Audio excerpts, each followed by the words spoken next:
Okay, nakikita nyo, nandito po ngayon tayo sa first ever junior worship ng CMJC ito. Nakikita nyo yung mga bata, yan yung mga junior worshipers. Yan, kami yung mga teachers.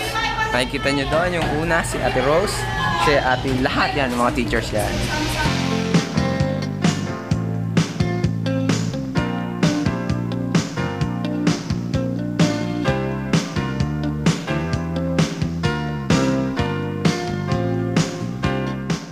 Actually, yung junior worship, ang pinaka-main goal nito is kung paano talaga masisidan or yung ma-value yung mga children kung paano nila pupurihin ang ating Panginoon.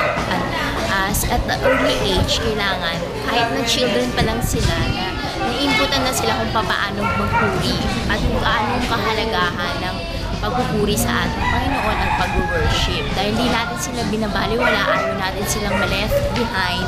Gusto natin mas lalo pang ma-enhance sila. So ginagawa natin ng every first Sunday, nag-gathering yung all children sa church natin, sa JC to, para gano'n sila ng different activities naman. Para hindi naman sila mag-worry, hindi na lang magkaroon ng variation, gano'n. And then mas lalo silang magiging active, i-enhance yung kanilang mga talents, yung kanilang lalabas yung kanilang mga skills. So, gaya natin kinakonduct itong junior worship. Meron ditong games, and then meron rin ditong lessons afterwards. Before silang tumanggap ng, meron din kasing breaking of bread sila. Before silang tumanggap noon, ay i-explain sa kanila kung bakit kailangan ng kahalagahan din ng breaking of bread.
Invite ko po kayo mga kids, children from ages 3 to 12. Welcome kayo sa aming junior worship every first Sunday.